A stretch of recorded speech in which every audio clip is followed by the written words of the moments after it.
Buonasera e benvenuti al TG Sicilia. Vediamo subito le notizie principali di oggi.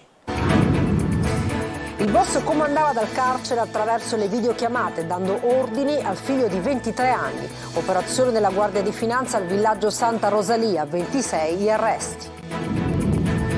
All'Aquila, ospedale blindato per Messina Denaro. Il capomafia trasferito dal carcere per sottoporsi a un delicato intervento chirurgico. Applicate misure straordinarie di sicurezza.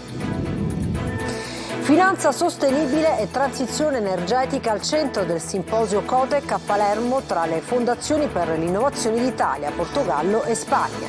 Presenti il presidente Sergio Mattarella, il re di Spagna e il presidente del Portogallo. Primo sì dell'Unione Europea alla riforma del settore della pesca. L'Italia vota contro, ma resta isolata. Tra le nuove norme l'abolizione entro il 2030 della pesca a strascico. La storia del piccolo Simone, bimbo catanese affetto da una rara malattia, diventa un caso di eccellenza medica. È il primo paziente in Italia a sottoporsi a infusione di una terapia genetica. Calcio, Zafferana aspetta il Catania per il ritiro estivo, lavori in corso nell'impianto che ospiterà la preparazione precampionato dei rossazzurri.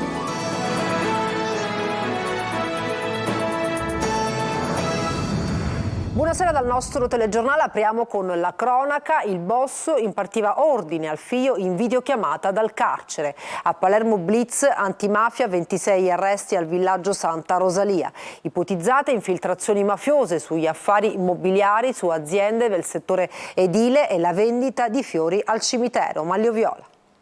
Dal carcere di Rebibbia, nonostante la distanza, continuava a guidare la cosca e lo faceva grazie alle videochiamate che riusciva a fare dal penitenziario. Il boss aveva delegato il figlio, ma era lui a dargli indicazioni e disposizioni. Così un intero quartiere di Palermo, il villaggio Santa Rosalia, era diventato una sorta di proprietà privata della cosca, da qui il nome dato all'operazione Villaggio di Famiglia. Una cosca che non faceva differenze sociali, ma usava chiunque le fosse utile, dagli imprenditori ai percettori del reddito di cittadinanza, e controllava ogni attività, dalla torrefazione alla rivendita dei fiori, dal commercio dei materiali per l'edilizia ai cantieri di costruzione, dalla ristorazione e dai bar fino alle rivendite di frutta e verdura. Al vertice della famiglia mafiosa c'era Salvatore Sorrentino, detto Salvino, e noto come lo Studentino. Sorrentino è nipote di Francesco Paolo Barone, appartenente alla famiglia di Magliarelli, che governa l'intero mandamento. Era stato arrestato la prima volta nel 2005, assolto e scarcerato nel 2007. Nuovamente arrestato nel 2008, era stato condannato a 8 anni e 5 mesi per aver fatto parte della famiglia mafiosa proprio del villaggio. Nel 2015 era stato scarcerato per fine pena, ma di nuovo arrestato e imputato nell'inchiesta Cupola 2.0 e condannato in primo grado con l'accusa di essere tornato a capo della stessa famiglia del villaggio. Sorrentino faceva arrivare i suoi ordini attraverso il figlio Vincenzo e durante le videoconferenze con i membri della famiglia Maniscalco: Ciccio, Francesco ed Anthony, Maria Mazzè, moglie di Andrea Ferrante, Leonardo Marino, Morris Morgan Cardinale. Ordini che servivano per controllare in autonomia il tessuto economico del quartiere. 33 i provvedimenti notificati dalla Guardia di Finanza, 25 arresti in carcere, 1 ai domiciliari, 7 le interdizioni dell'attività imprenditoriale. E fra i destinatari dei provvedimenti c'erano anche 20 percettori del reddito di cittadinanza, 7 le imprese sequestrate, fra cui il noto Baretto, e 6 ditte individuali di lavorazione dei caffè, di rivendita frutta e verdura, di trasporti e di costruzioni edili.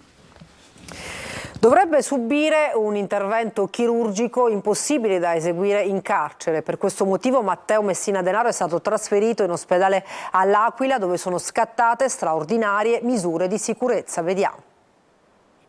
Dal carcere di massima sicurezza dell'Aquila, dove si trova recluso in regime di 41 bis dal 16 gennaio scorso, data della sua cattura a Palermo, all'esterno della clinica La Maddalena, al ricovero odierno all'ospedale abruzzese per essere sottoposto a un intervento chirurgico urologico.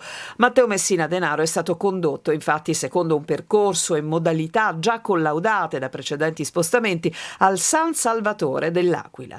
Straordinarie le misure di sicurezza approntate nel nosocomio, che è stato blindato proprio per la presenza del boss di Castelvetrano, la cui permanenza dovrebbe durare un paio di giorni.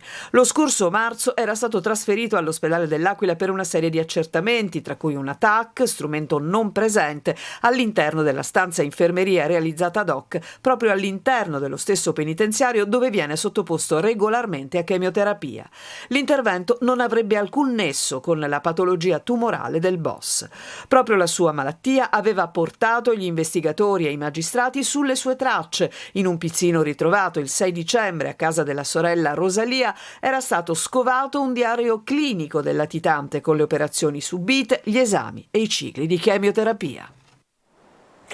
Palermo ha ospitato il simposio Cotec su finanza sostenibile e transizione energetica. Presente al Teatro Massimo il Presidente della Repubblica Mattarella, il Re di Spagna e il Presidente del Portogallo, Marco Gullà.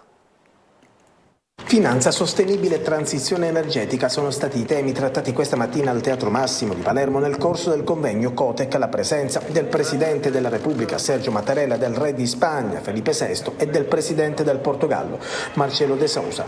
Il focus della 16ª edizione di Cotec Europa si è incentrato su alcuni aspetti di grande rilevanza. Si è parlato dell'importanza dell'innovazione nell'ambito del rapporto tra finanza e sostenibilità, di come sia necessario individuare nuove forme di finanziamento che possano garantire agli investitori un uso trasparente delle risorse, fornire dunque soluzioni che possano incentivare anche il settore privato al raggiungimento degli obiettivi di sostenibilità, un po' quello che ha ribadito nel corso del suo intervento anche il Presidente Sergio Mattarella. Sostenibilità, finanza e innovazione sono le tre parole chiave di questo appuntamento, questioni che trovano largo spazio nell'agenda internazionale e interpellano i governi. Il tema di questa edizione ci invita a riflettere sul potere trasformativo dell'innovazione in tutti i settori, anche in quello della finanza, e circa il ruolo di quest'ultima nel mobilitare risorse per obiettivi di inclusione e di crescita. Basti pensare alle trasformazioni gemelle di digitale verde, poc'anzi citate, e al significato che esse assumono per una responsabile gestione dell'avvenire del pianeta e per un modello di sviluppo equo. Una governance adeguata è naturalmente strumento chiave per vincere le sfide globali con cui ci confrontiamo per mete collettive di progresso. Desidero ringraziare i nostri ospiti italiani per la generosa accoglienza e in particolare il Presidente Mattarella, ha detto invece il Re di Spagna. In questa occasione, ha aggiunto, infatti il foro Cotec si svolge proprio nella città che gli ha dato i natali, un luogo incredibilmente ospitale e di grande bellezza in cui io, come tutti noi penso, mi sento come a casa. Arriva il primo via libera dell'Unione Europea al pacchetto pesca e l'Italia resta isolata. Tra le nuove norme l'abolizione entro il 2030 della pesca a strascico e l'obbligo di installazione delle telecamere sulle imbarcazioni. Luca Ciliberti. Arriva la riforma del settore della pesca in ambito europeo, tuttavia le nuove norme non soddisfano l'Italia. I componenti della Commissione Pesca hanno approvato con 20 voti a favore e 8 contrari l'accordo preliminare con il Consiglio europeo che, una volta passato anche in plenaria, nei prossimi mesi diventerà legge dell'Unione Europea. Le nuove regole riguardano i controlli per ridurre la pesca illegale, non dichiarata e non regolamentata. L'accordo prevede l'obbligo per i comandanti di dichiarare le catture tramite il giornale di bordo elettronico indipendentemente dalle dimensioni della barca. Nel caso di barche con meno di 12 metri è previsto un rapporto semplificato. I rappresentanti italiani hanno espresso preoccupazione su alcuni punti del nuovo provvedimento, in particolare quelli relativi alla tassazione sui combustibili fossili e alle limitazioni della pesca a strascico. Se da un lato, infatti, tutti i governi risultano d'accordo sui principali punti chiave della riforma, ossia la sostenibilità e la resilienza volti a rendere più competitivo il settore della pesca, dall'altro sono emerse anche divergenze sull'applicazione di tali principi. C'è poi un punto relativo ai controlli. La volontà di installare le telecamere sulle imbarcazioni, a prescindere dalla metratura, è chiaramente in contrasto con la riservatezza aziendale dei diritti dei lavoratori. Peraltro questo comporterebbe anche ulteriori costi ed oneri amministrativi per i pescherecci. Molte e pesanti sono le altre novità contenute nel pacchetto che mette in subbuglio le marinerie italiane: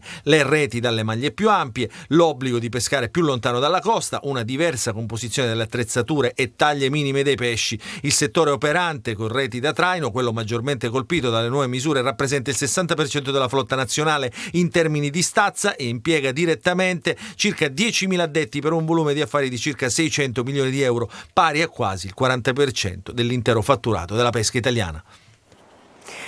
Pubblicato sul sito della Regione il calendario venatorio 2023-24 per la Sicilia.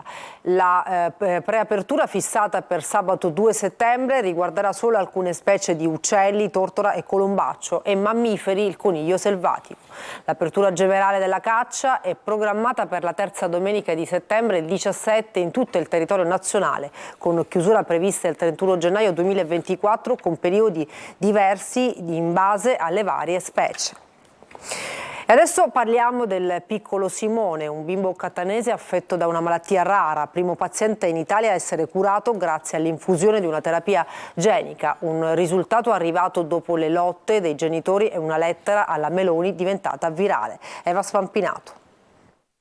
Quando lo scorso marzo Sebastiano e Sabrina scrissero quella famosa lettera appello alla premier Giorgia Meloni per aiutare il loro piccolo Simone a ricevere le cure adeguate alla sua malattia rara, non potevano immaginarsi che poco più di 3 mesi dopo la loro storia sarebbe diventata un primato italiano e un caso di eccellenza medica. Abbiamo dovuto affrontare questioni giuridico-amministrative riferite alla gestione della pratica presso AIFA e all'acquisizione del farmaco.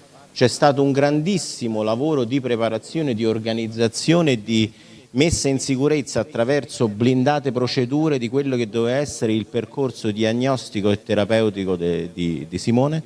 Oggi in una conferenza stampa al Policlinico Umberto I di Roma si testimonia un pezzo di buona sanità che però è costata fatica, tenacia, notti insonni e numerosi viaggi della speranza alla coppia di genitori catanesi. A distanza di un mese qualcosina già la stiamo vedendo, per cui il bambino è molto più energico, si stanca di meno, ha meno crisi oculogire, se non del tutto quasi sparite, però mi torna a dire ancora è molto presto.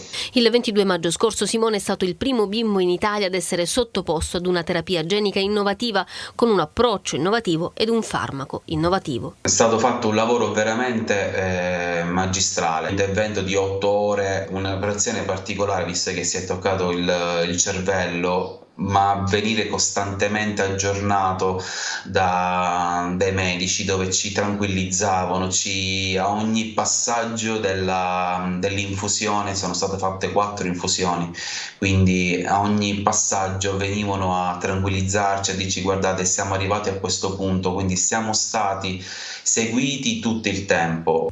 La terapia genica era per il bimbo l'unica speranza di cambiare il corso naturale della sua malattia e Simone era l'unico dei 16 pazienti italiani eleggibili a ricevere questa terapia che però, pur essendo autorizzata a livello europeo, non aveva ancora finito il suo iter regolatorio in Italia e l'approvazione dell'Agenzia Italiana del Farmaco. Si seguono delle linee guida, però sarà un progressivo passo dopo passo e vedere i vari miglioramenti di Simone, però non è che si sa con certezza quello che succederà da qui ai prossimi anni. Simone oggi ha una speranza in più per vivere, ma soprattutto per condurre una vita più dignitosa.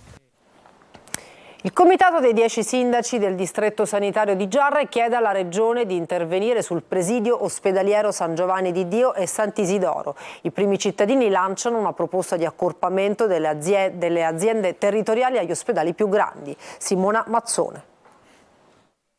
Posti letto ridotti, carenze di personale tra medici e infermieri, lunghe liste d'attesa per i cittadini, criticità che si trascinano da anni al presidio ospedaliero San Giovanni di Dio e Sant'Isidoro di Giarre, un trend che purtroppo riguarda l'intera Sicilia, ma che qui è sotto l'occhio vigile del comitato formato da 10 sindaci del distretto sanitario, il cui bacino d'utenza in estate può arrivare a contare circa 200.000 persone.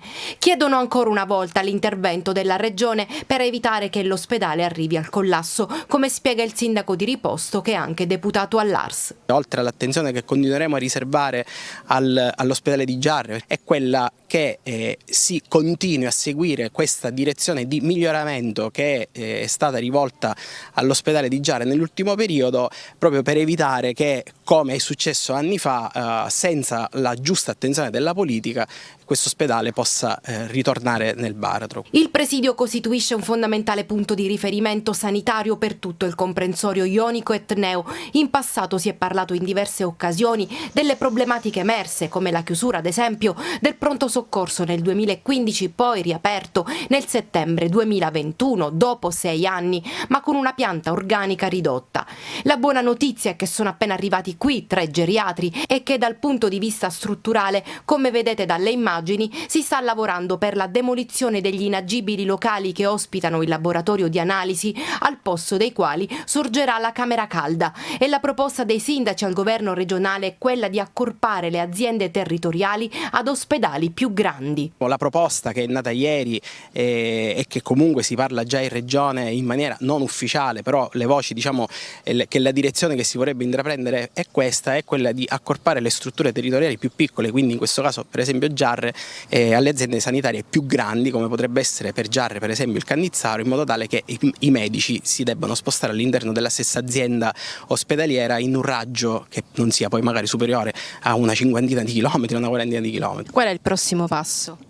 Il prossimo passo è quello di verificare io se l'assessorato alla sanità stia veramente valutando la possibilità di rimodulare tutta la rete ospedaliera siciliana. Alla riunione hanno partecipato anche i sindaci di Giarre, Comune Capofila, Piedimonte Etneo, Fiumefreddo di Sicilia e Sant'Alfio, oltre al direttore sanitario, dottor Giuseppe Mirone. Ha rimproverato 2 ragazzini di 12 anni che stavano danneggiando alcuni cartelli stradali. Per tutta risposta i 2 minorenni l'hanno fatta cadere a terra procurandole la frattura del femore. Vittima dell'aggressione avvenuta in via Roma a Palermo, una donna 70enne. E cambiamo argomento: scontro tra Regione e albergatori su Sea Sicily, iniziativa di promozione turistica per la quale è stata chiesta la restituzione di parte dei fondi stanziati. Ma i rappresentanti di categoria non ci stanno e dicono: non siamo stati inadempienti. Lorena Dolci. Le prime lettere sono già partite. Destinatari alcuni degli alberghi siciliani che non hanno piazzato neanche una delle notti acquistate dalla Regione nel programma Sea Sicily, che avrebbe dovuto fare ripartire il turismo dopo gli anni della pandemia. Una manovra costata oltre 70 milioni, ma rivelatasi un flop con poco più dell'1,16%, pari a 17.000 posti letto occupati in quasi 3 anni sulla piattaforma. Sulla vicenda anche i fari della Commissione europea, che potrebbe chiedere la restituzione di parte dei fondi stanziati.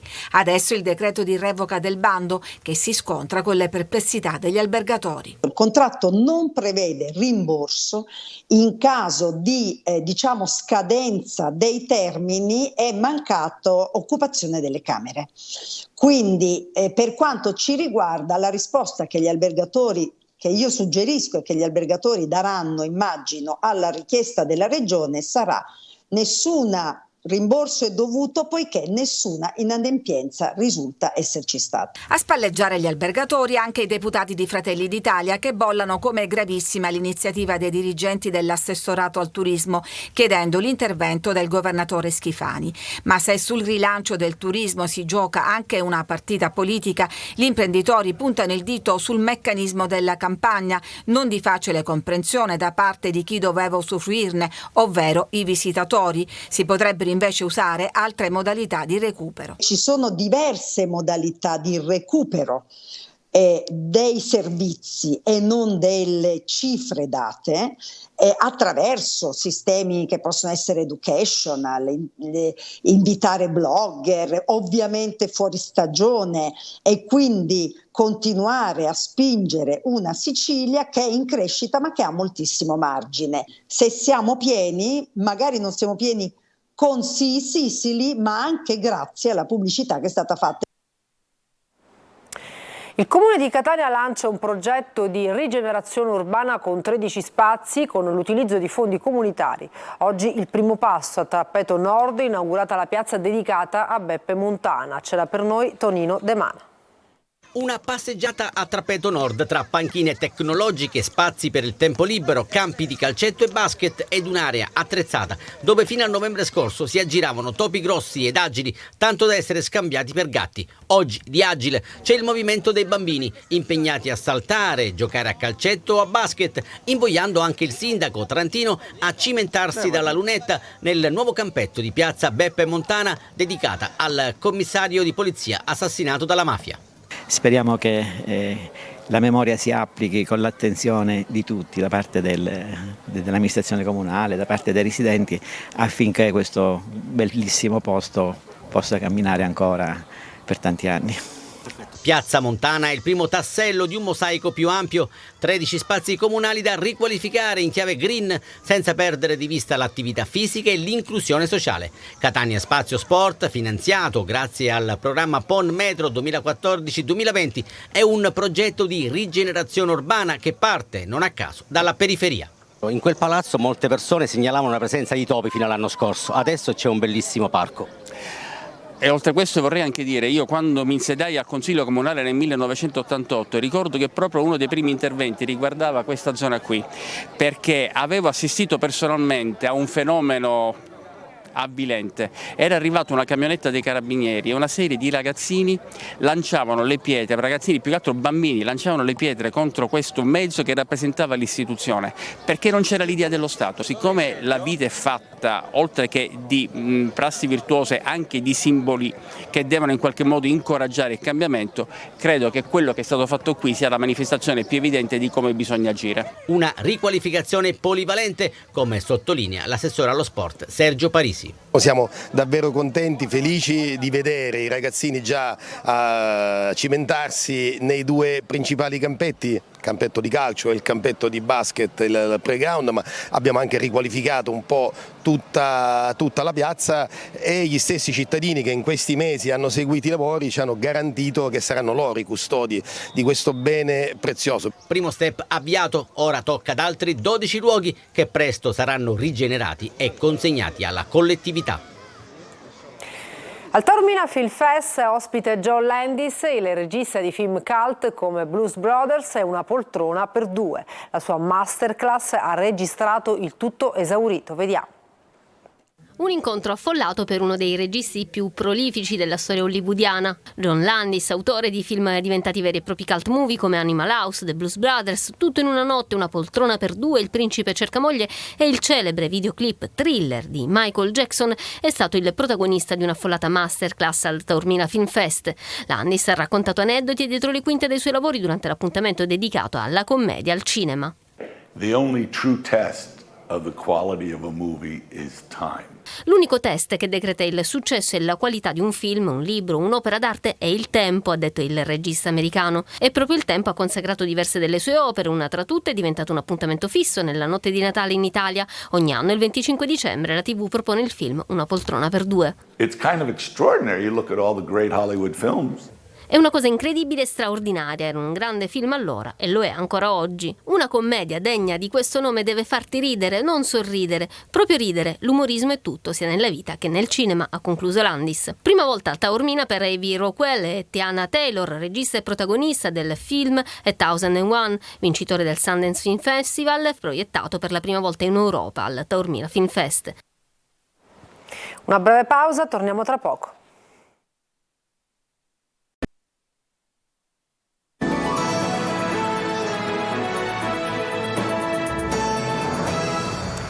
Bentornati al TG Sicilia, siamo al calcio. Zafferana si prepara ad accogliere il ritiro estivo del Catania. Lavori in corso nell'impianto che ospiterà la preparazione dei rossazzurri. Conclusa la risemina del manto erboso, in settimana si comincerà la ristrutturazione degli spogliatoi. Siamo andati a vedere con Angelo Gaiano. Una stretta di mano in attesa della ratifica dell'accordo è bastata per siglare l'intesa tra la dirigenza del Catania e l'amministrazione comunale di Zafferana Etnea, che non vede l'ora di accogliere la squadra rosso-azzurra per il ritiro precampionato. Per l'occasione al Franco Lagona verrà rifatto il look. Venerdì della scorsa settimana è stata ultimata la risemina del manto erboso, il resto lo farà il clima. L'irrigazione è programmata per 2 volte al giorno per 15 minuti in ogni settore del terreno di gioco. Nelle prossime ore verranno invece avviati i lavori di ristrutturazione degli spogliatoi. Da domani o dopodomani al massimo inizieranno sia i lavori edili sia quelli là di elettrici, perciò consegneremo per la data del 20 luglio già il campo e la struttura in perfette condizioni. Ne verranno fatti dei lavori anche in tribuna? Verranno fatti i lavori anche in tribuna, però sulla possibilità che i tifosi vengano, questo dipende dalla società. Noi abbiamo dato la nostra disponibilità, però dipenderà dalla società se accogliere o meno, se aprire o meno gli allenamenti ai propri tifosi. Tutti i lavori a spese dell'amministrazione comunale, che ne segue da vicino l'avanzamento con l'assessore allo sport e vice sindaco Salvo Coco. Sto seguendo insieme ai dirigenti e ai funzionari del comune di Zafferana Etnea i lavori per sia il rifacimento del manterboso che quelli che partiranno a breve anche per il ripristino degli spogliatoi. Per noi è un motivo di grande orgoglio poter ospitare il Calcio Catania. C'è una città in fermento per questa occasione, quindi stiamo lavorando per far sì che il Catania possa trovare il miglior ambiente possibile e far sì che possa restare qui anche per un periodo che non si limiti solo e esclusivamente a quello del ritiro estivo. La consegna dell'impianto è prevista per il 20 luglio, in tempo per ospitare dunque il Catania, che lavorerà a Zafferana Etnea dal 24 luglio al 13 di agosto. E per stasera il TG Sicilia si ferma qui, grazie per averci seguito e buona serata.